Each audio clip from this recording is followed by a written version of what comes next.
about the trip to Iowa. It doesn't look like Alvaro is going to see too many of his teammates. You got a new team. Yeah, I mean, we have a completely new team, 12 guys, 12 scholarship guys new from last year's team. It's been trying to get guys up to speed as quickly as we can. Obviously, anytime you have that many new guys, period, which, a lot of teams around the country are dealing with that, it takes some time. As much as coaches, you don't have a whole lot of patience, and you want progress to happen immediately. I think it takes some time to be able to get those guys to be able to be together. Obviously, a unique storyline, going and playing Alvaro in our first game since the last time Robert Morris took the floor with him on our team. But again, that's pretty indicative, I think, of what college basketball has become a little bit. And it'd be great to see him. Obviously, we're going to bring him his championship ring from last season. So again, just new firsts every time we enter in a new season. I mean, touching on that, just kind of walk through the off-season a little bit, how this team come together and just all the stuff in between. I think obviously as the year went on last year, we had an understanding that there was going to be a lot of guys that were going to be pursued, interested in trying to find new places, capitalize on the success that they had last year. As much as you hate to see it happen, you're also, proud and excited for the guys that they get to go out and kind of conquer a new challenge and create a new opportunity for themselves, right?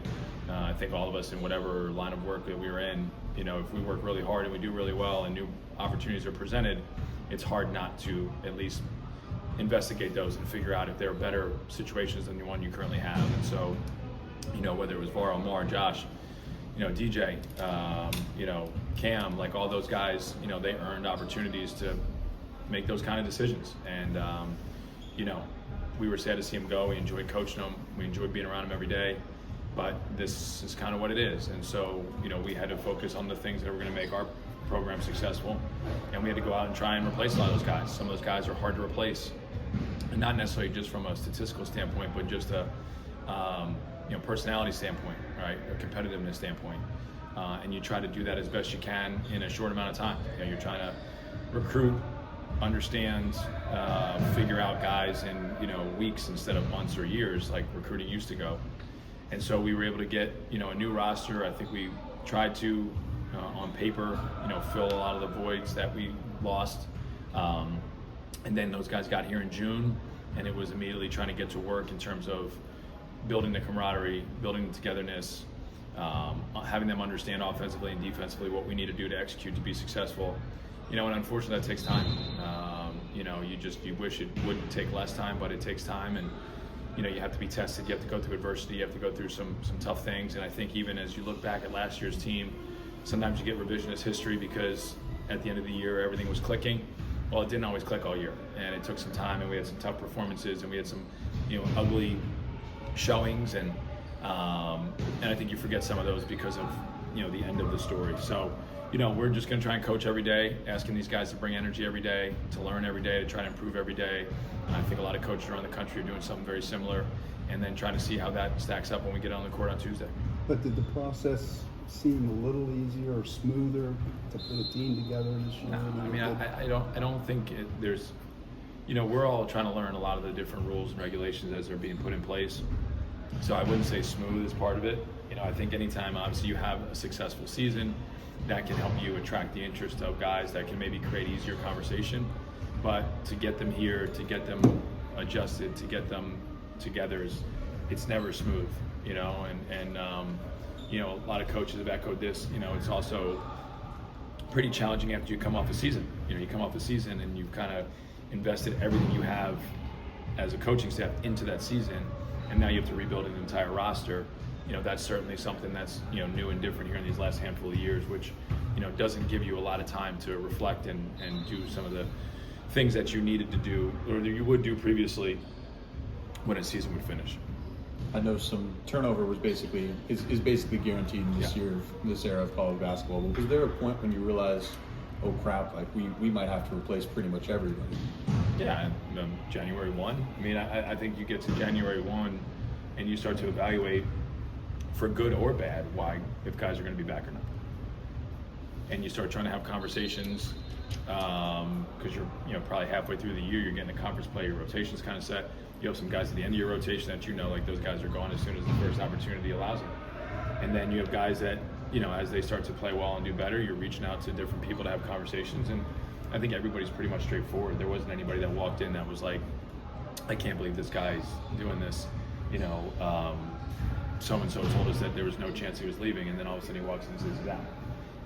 So it's not like any of it takes you by surprise. Even leading up to the NCAA tournament, you're having more conversations with decision makers around these guys, and they're basically saying like, hey, can't thank you enough, but it's just opportunities we can't turn down. And so, you understand that, kind of as you're getting to that point, or you're trying to get all that information, much earlier than the last day of the season.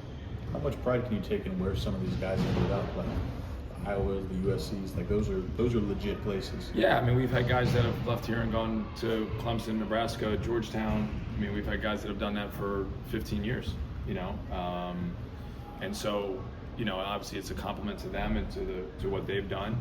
It's a compliment to the program in some regards. If we had guys that were going out and getting $1 million NBA contracts, people would be like, celebrating our development and our evaluations and all this stuff. And now you can go out and get $1 million college contracts. And so I think there should be some of that similar sentiment as you evaluate coaches and programs and players.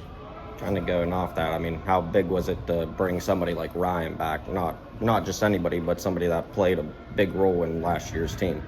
Yeah, well, we needed somebody to be back, right? And Ryan, I think, is intelligent about his decision making. He's going to have another year at the end of this year, and so can he then put himself in the best position for himself moving forward, whether it's here or whether it's somewhere else? He's going to graduate in May. Then he can evaluate what his options are. Obviously he's got to go on the court and produce at a high level. He's going to have some new challenges as being, moving up the scouting report, which he asked for. And so now you got to live up to that, and that's also part of it. But it's nice to have somebody that kind of sees what the finished product's supposed to look like. So when you go back in the locker room after a messy, rough practice, and guys are saying, "What the hell are we doing?" He can say, "Well, just stay. We got to stay with it. We got to keep working. We got to keep improving. We got to stay together." And you hope he can echo some of those sentiments the coaches are relaying, on a day-to-day basis. Does this team have any similarities? Do you see anything the same as last year? I mean, every year is so different, right? Mm-hmm. I don't know.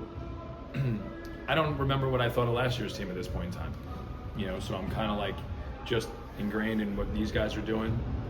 Certainly last year's group was an extremely competitive group. I would say that's the one thing that really stood out from the beginning. I think we have some competitors on the team. I think we need a few more. But, I mean, there were some challenging days like there is every season last year, again. And so it's, we're just trying to do the best we can for this group and get this group to, continue to take a step in their understanding and their application of what we're trying to install. How tough is it to essentially have to rebuild something pretty much every year? It's not easy. It certainly makes each day exciting, right?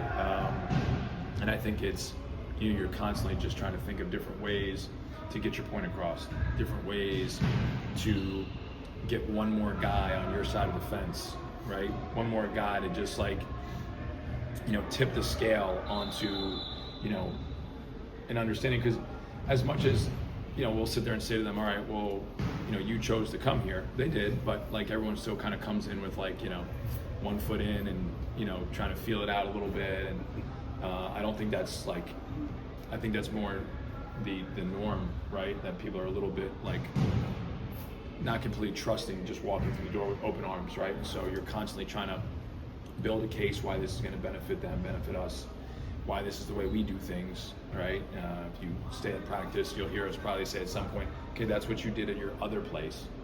This is what we do. This is how we're trying to do it, and you have to deprogram and reprogram and, all those kind of things on the fly in a really short window. Along those lines, I know you can't see in people's minds, but do you sense that any of these guys kind of see what happened here last year, and does that influence them at all in terms of how maybe aggressive, and you said before, competitiveness? Yeah, certainly. I mean, certainly what happened here last year influenced them, right? I mean, guys came and said, I saw how you used Mar. I saw what Cam's opportunity was. I saw what Josh's opportunity was, right? I saw how Alvaro developed. I mean, I think all those things are certainly noticed by guys that are on our team. They also don't know how hard some of those guys worked. They don't always know some of the, battles that were fought to get them to those points, and they're learning some of that now, right? And that's all part of just continuing to try to get this group of guys to be together, to play together, and to understand the importance of every possession that we play on both sides of the ball. What was some of the selling points that you gave to the guys who transferred in here this year? I mean, obviously the opportunity for success, obviously winning the Horizon League Championship, going to the NCAA tournament, I think every player dreams of doing that. So you have a little bit of proof of concept that you can do that. The couple years prior, we couldn't say that to people, and obviously we could say that last year. The selling point of, being able to have real conversations about what are the best places for you as you continue to move forward, right? We're completely open and honest with, whether it's agents, whether it's, mentors, whether whomever, like, we're okay to those conversations. We understand that's part of the game. And so, maybe not every place is as comfortable having those conversations. Some guys might say, well, this is bullshit. I found you in Division II and you went and had a great year. How could you ever leave? And then we're going to crush you. No, it's like, it's not what it's about, right? So I think some of those kind of things, I think our style of play is a selling point. Some of the ability to play positionless, multiple guys that can pass, dribble, and shoot. I think that shows guys and has guys understand, what, teams at the next level are looking for to some extent, right? So I think all those things are things that we try to sell and show these guys in recruiting.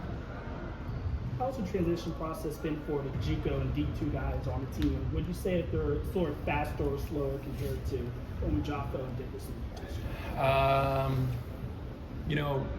Cam Wilds has been in and out of practice with some injuries. Jeremiah, as a junior college guy, I think, I think he's shown some flashes. He's had some good days. I think there's been some days that, he struggled. But again, I think there's been days that everybody struggled to some extent. So I think that, you can see some signs of life. We haven't really been fully able to see Cam consistently enough to know in comparison to Josh. But I love Josh, but there were some days last year where he was not, practice habits weren't his number one, priority on that day, right? So, we'll start to know a lot more here in this next couple of weeks as the lights come on and we're playing opponents and guys got to make real-time decisions. But sometimes in the past, those JUCO guys have taken a little bit longer, sometimes till January holiday time, they kind of start to crack the code a little bit of how to be more successful at this level. So we'll see how it all plays out. Talking about specific guys, I wanted to ask you about Cam Woods. Does that kind of show the dark side of the new era, where he had eligibility, he had some interest, and I don't know exactly what conversations ended up happening, but he's still looking. Yeah, and it's a shame. He should be playing somewhere. And it's funny. He was one of the guys who kind of came in right at the end of the year and said, "I'm not going anywhere." I think I did that. I've been there, And then obviously, conversation continues to happen outside of this building. That that decision changes, and he should be playing somewhere, and he should be getting a significant paycheck to be playing somewhere, and he's not. And so it's a shame. And I think there were some opportunities for him that they thought maybe better would be coming, or wanted more dollars, and those things just kind of went away. And it's real. There's only so much. As much as it seems there's an unlimited amount of money out there, a lot of programs only have so much money. So once it's gone, it's gone. Mm-hmm. And as much as we all believe that there's always going to be somebody waiting for us, there's not. So if you find the good opportunity and you have, good understanding of, what your value is, and you take advantage of it. And if you don't, then you could end up in a tough spot, and that's it's unfortunate because, like I said, he should be playing somewhere. We'd love to have him, but it just didn't work out. Was there a point when he tried to come back and you already had it? Or? No, there wasn't. There wasn't. We never really had that conversation. I think obviously what they were looking for was much more than we could afford, and that's great. But now you got zero is one's more than zero. So right. Go ahead. This might be your deepest front court that you have since you entered Horizon League. Has any guys sort of stood out so far? I mean, I think Nikos, Deshaun, and Josh kind of the three guys that have really, shown flashes of being really, really solid in this league. Sam, I think, is coming along. He wasn't with us this summer because he was with the Swedish national team. He's got to get stronger, but he's started to show some more now that he's been, here for 6-8 weeks. And then UB obviously is massive, and he's, kind of does what he can do. Still trying to get him a little bit smoother on the offensive side of the floor, just to allow things to flow and function a little bit better. But there's certainly been some good competition down there, and there's certainly been some good size, which I think is, obviously something that was a strength of ours last year with Var and Mar and Ish. I think that really helped us in the Horizon League, and it was one of the things that probably over the course of our time in the Horizon League we lacked. So we understand the importance of being able to rebound the basketball and being able to help defend the rim and control the paint. It's a big part of winning college basketball games. You didn't seem like you were too shy about being tough on Alvaro, and that was a thing that went on. I think everybody saw how much you wanted him to succeed. That maybe when he plays now, you hope he kind of lapses out a little bit. I told him I'm talking a lot of shit to him on the sidelines, but I told him. He said he already knows. So, yeah, I mean, that was just kind of our relationship, right? I mean, I think with different guys, you have to try and figure out different ways to get their attention. Alvaro's an incredibly competitive guy, and at one point last year, he came in and said, "We're the same person. I just don't speak English as well." So you have some of those moments with guys, and it's hard to go and compete against them. It's a lot easier sometimes when you dislike the person you're competing against versus have some great memories with and had some great experience with. But part of our job is to go there to try to win the game. His job is to try to help his team win, and that's understood between guys that compete, and it's the way it is. And this game was scheduled way before. It was, yeah. I actually told him to tell them if they really wanted him, they should move it to Moon Township. He was unable to get that done. What's that like for you as a coach to pour everything into a guy, teach him all these tricks, and now all of a sudden he's probably going to use some of the stuff he learned from you and your staff against your team? I mean, it'll suck on the night, but I think that it's what you're supposed to coach for, right? Like, you're supposed to coach to try to help guys improve and get better and grow and develop. And whether you're officially their coach or not, you can still provide that kind of guidance and assistance to them in some way, shape, or form. And I think that's what we should all be doing this for. Obviously it's great to be able to win championships and win big games and do all that kind of stuff, but and I'm as competitive. I've been told by some people here that I'm too competitive, but I think if that's the only way you're measuring this, then you're probably missing out on some of the really fun part of it. You mentioned the experience with Alvaro. How was the experience, winning that Horizon League kind of helped you prep for this season upcoming? Well, obviously last year we had 10 guys that were new, right? So we were putting a whole new team together last year. And, out of the guys that returned, basically none were in the rotation. So, Justice got hurt, Chris Ford, was in and out at times. Alvaro was really the only guy that was, played any significant minutes the year before and then played last year. So you hope that you learn some stuff. Again, I think it's just the idea of continually coming back to coach every day, continuing trying to emphasize the right things every day, keep things simple to an extent, right? Make sure that they're grasping some of those simple things, not losing sight of that, so that you can give yourself a chance to compete and be successful as you're still improving on certain areas. Last year our offense in the beginning of the year was a little bit of a slog, right? It was a little bit of a struggle, and then all of a sudden, right around the middle of January, it just took off. A lot of things clicked. Had we abandoned it in, the end of November, who knows if we ever would have got, to that place, right? But obviously we wanted to start with some of the defensive intensity, some of the rebounding ability, and that was really the main focus early in the year, which it is again here, to try to generate the opportunity to give ourselves chances to win games, and then hopefully some of the offense will continue to catch up as we go. Because some of the defenses can be a little more science, some of the offense is a little more art, right? And that takes a little more time to really create some of that connection and continuity especially since we don't just run set offense, right? So you got to have a read and react ability and an understanding of what your teammates are doing and the opponent is doing. And so we're trying to build that as quickly as we can, but sometimes that takes a little bit longer. Have the guys adjusted to your game plan, your practice plan just seems a little? I think they're trying. Yeah, they're trying. You know, some are, some aren't. Some things fit certain guys well. Some guys, you know, you're still kind of reminding them, you know, over and over. And again, that's coaching too, right? Like, you know, we'll be yelling in February and March about closing out and being in your gap, right? It's just like things that affect winning that, if not always held to the standard, will, you know, kind of slowly drop off, right? So that's part of our job as coaches, regardless of who's, you know, whether they're new guys, old guys, etc. You know, we've had some teams that are early on that are, you know, a group of guys that have been 2, 3, 4 year starters here, and you're still arguing with them about the same stuff because every year it's kind of going through that same process and those same building blocks. Anything else?